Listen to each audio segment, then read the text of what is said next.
Preview.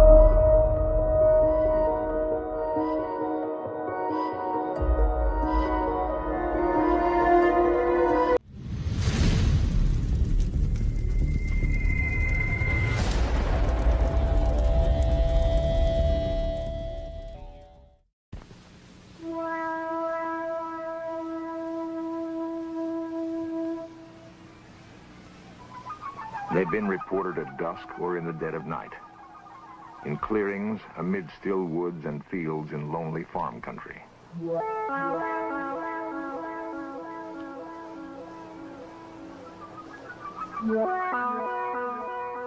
Sometimes they come in silence, sometimes with quiet thunder. Often they leave marks in the earth, signals of their passing. They've been seen but fleetingly, and their extraordinary presence creates a frightening mystery. In fields from West Virginia through Wisconsin to Oregon are the beginnings of answers.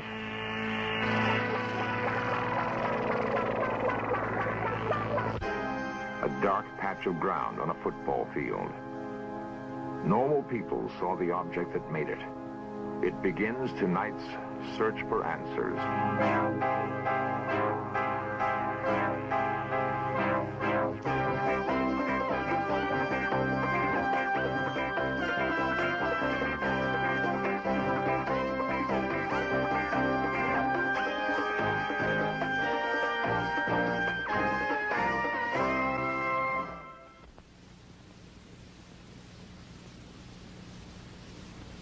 On June 24th, 1947, an Idaho businessman named Kenneth Arnold was flying his private plane near Washington's Mount Rainier.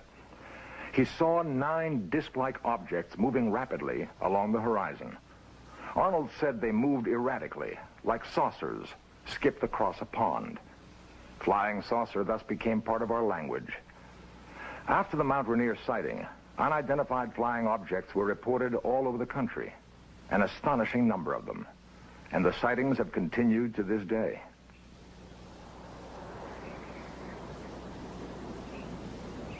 A chill morning in Mellon, Wisconsin. Quiet fields and quiet people. Yet something remarkable happened on the Mellontown Road. Something that would have seemed incredible if it hadn't happened to people as down to earth as the town of Mellon itself.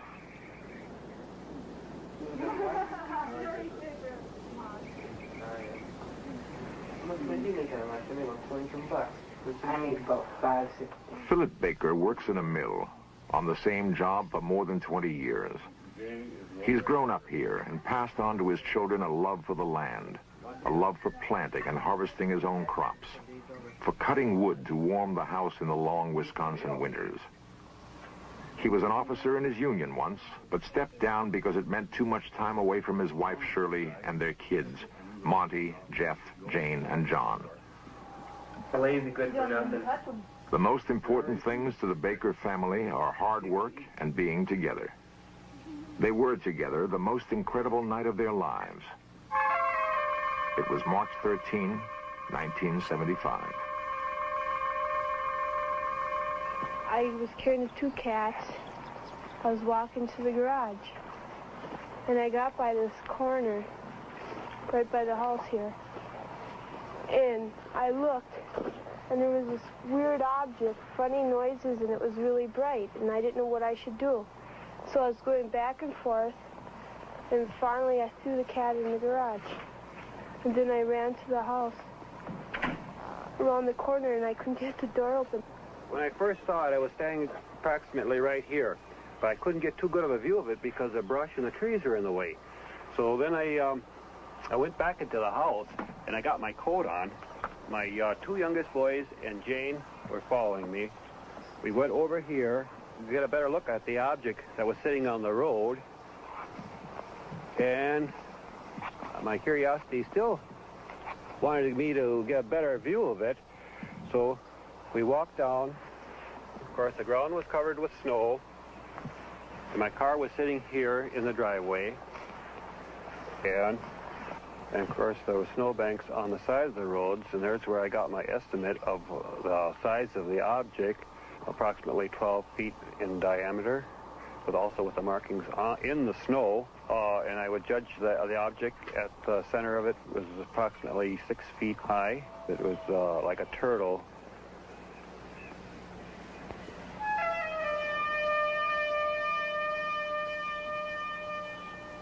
My two boys, my girl, started to proceed here closer.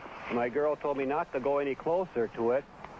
She ran back in the house. He was going to go walking up to it, and I went back to the house and told my mom that he was going to go up there and get closer to it. And she came out and she yelled at him. My wife came out and hollered at me and told me not to be foolish and go any closer to it, not knowing exactly what the object was on the road. And of course I did get a very good view of it from here, as there was nothing blocking my vision on the road.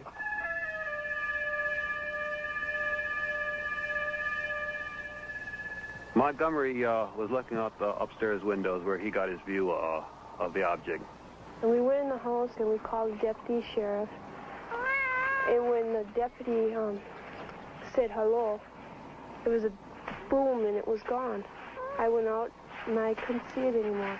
The sheriff came and he saw nothing. That can be a pretty lonely feeling, to have witnessed something incredible and be unable to produce evidence. Loneliest of all, perhaps, for the Baker children. They would want to tell their story to friends at school. But who would believe them? Well, Monty, my oldest boy, he was all upset. He told my other two boys, now don't say anything. Don't say anything to kids at school. We don't want nothing of this to get out. And, of course, Janie was in tears. She says, well, I know what I saw.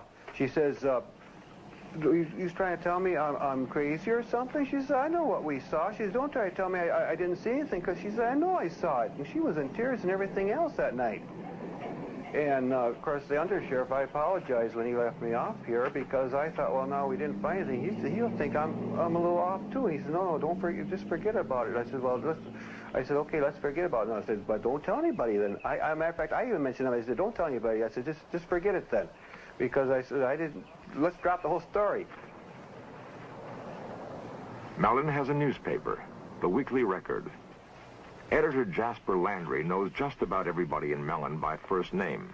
I've known Mr. Baker for about 30 years, and he and his family have been here a long time.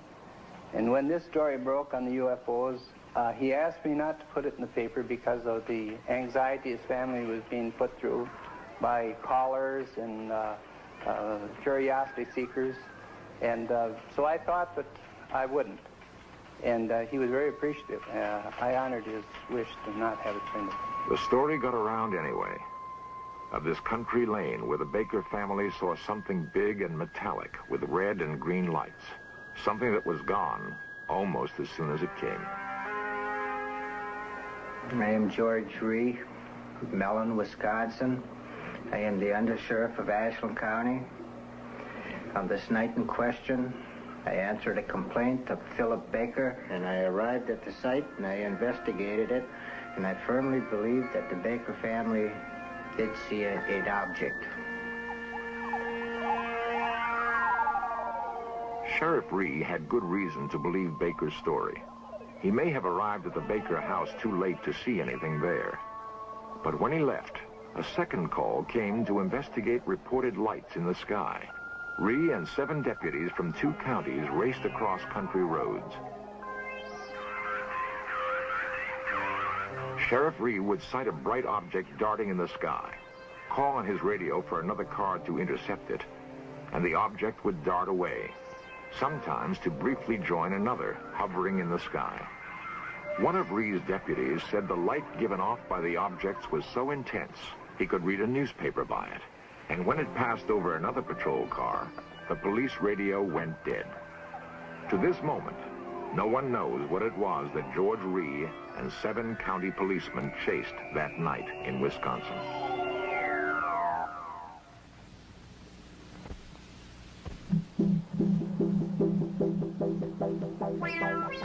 Big Chimney, West Virginia. It has been suggested that the overwhelming percentage of UFO sightings occur in small towns and rural farmlands for good reasons. The view is less obstructed, for one thing.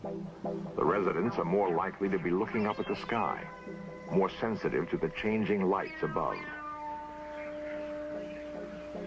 It's about 9:30 in the night. We were driving north on 119 towards Clendon, and my wife saw some intensely bright lights in the sky, and she commented that this was the brightest airplane lights that she'd ever seen. I looked up, and there's this big diamond-shaped object with big flat ends set right above the treetops. Carol Critchfield pursued his UFO to the spot where he saw it set down and found marks that could have been made by landing gear.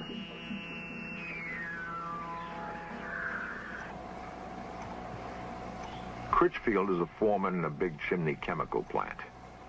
He's not the sort of man who is often called on to take lie detector tests.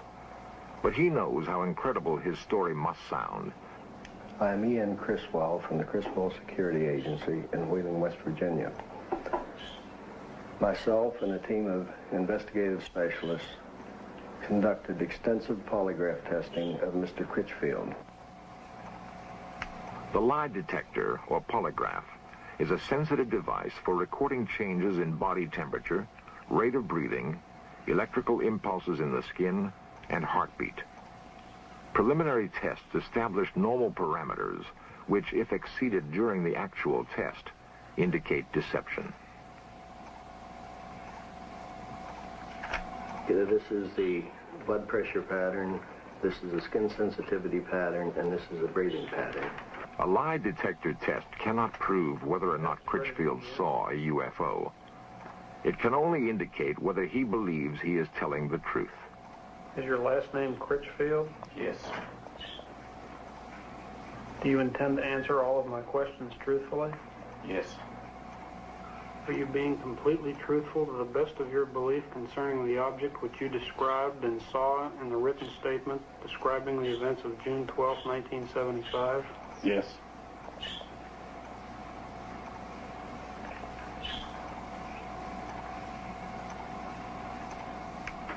Are you being truthful when you say that in the first 35 years of your life you have never lied to a police officer? Yes. Are you being completely truthful when you say that you have no knowledge of how the burn spots and other evidence were created other than by the object described in your written statement? Yes.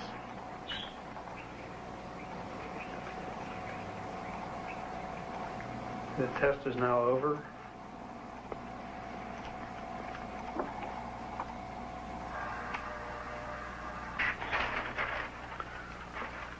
On the first question here concerning Mr. Critchfield's name, there was no reaction in any of the tracings.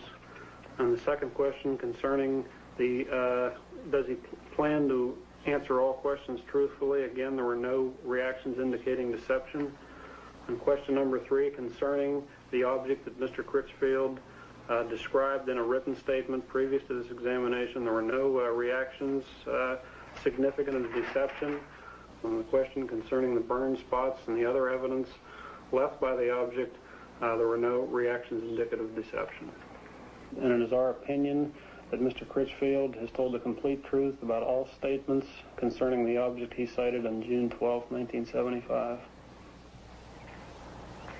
It would be unusual indeed if a man not noted for vivid imagination and guile could invent a story about a UFO and then control half a dozen involuntary body functions in such a way as to fool a sophisticated machine and experienced technicians. Much easier to believe that something extraordinary happened on a hilltop in Big Chimney, West Virginia. Something that touched Carol Critchfield's life and left him wondering.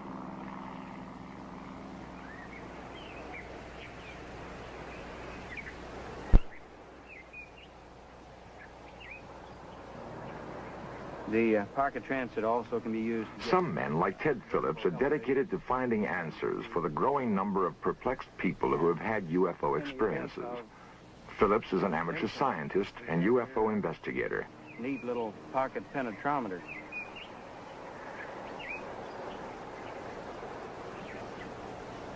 Phillips has taken soil samples at dozens of reported UFO landing sites.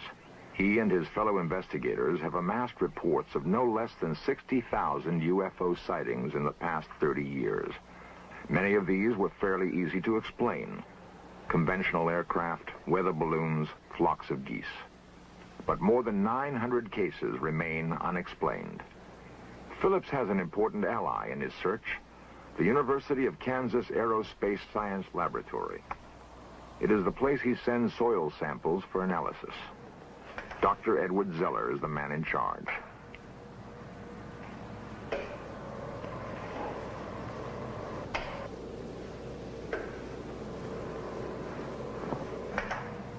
Zeller believes it would be unscientific to ignore UFO reports, and that the techniques of hard scientific analysis can be put to work finding answers.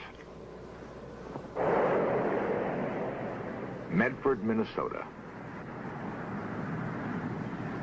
Medford provided Dr. Zeller with a test sample,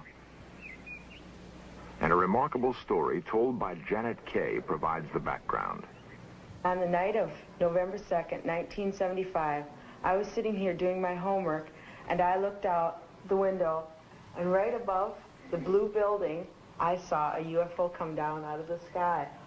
And it landed behind the building, and behind the building is a football field. It landed there. There were two other witnesses, Janet's mother, Helen, and her brother, Jerry. A lot of people in town saw it. I don't know how many people saw it and told us the next day that they saw this thing up in the sky. In the sky. As we pulled around the driveway here, I noticed up by the blue shed over there that there was something in the sky. So I pulled out of the driveway, and I said, turn down here, we can maybe get closer to it. So we just went over this way. And then you could just see it real good before the trees. It was definitely right there.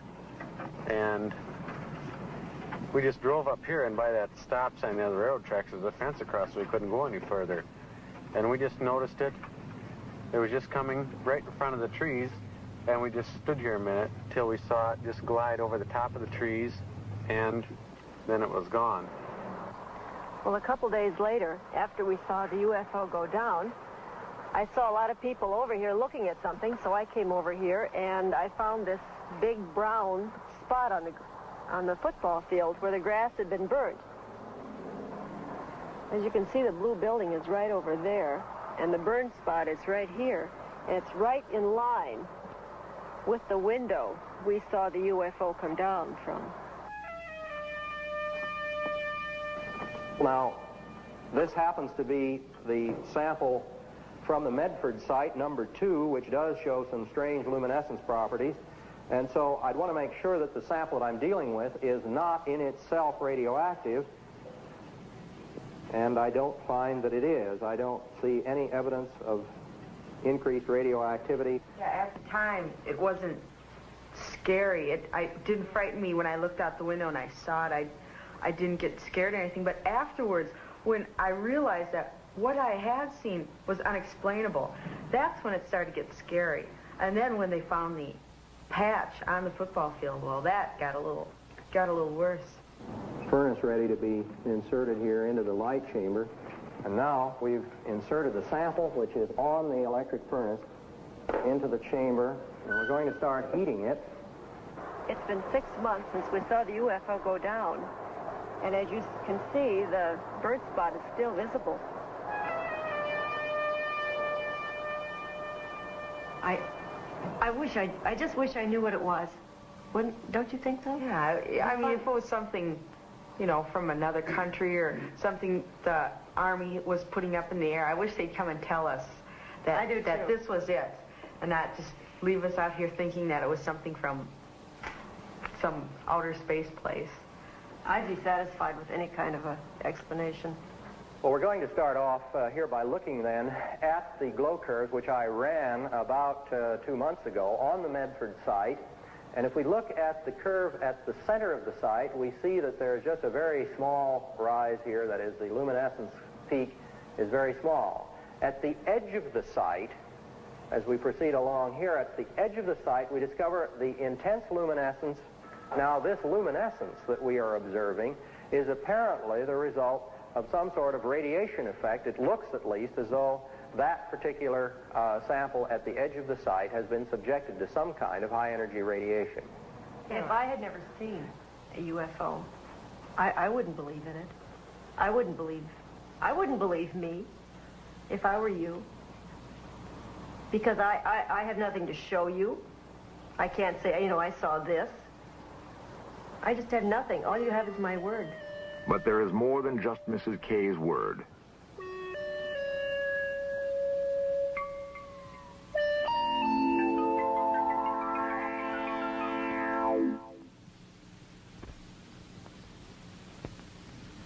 In a recent Gallup poll, 15 million Americans claim to have seen a UFO. 15 million. The same poll showed that 51% of the adult population is convinced that flying saucers are real.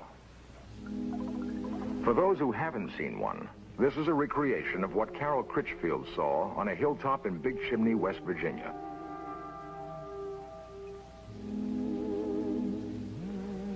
The artist used the same technique that a police artist would use in recreating the features of a suspect from the descriptions of witnesses. And this is what Philip Baker saw on the town road in Mellon, Wisconsin.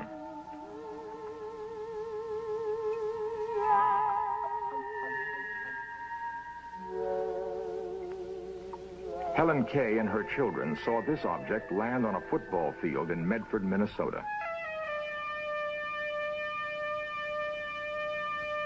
The last systematic attempt by the U.S. government to investigate UFOs was conducted by the Air Force and was called Project Blue Book.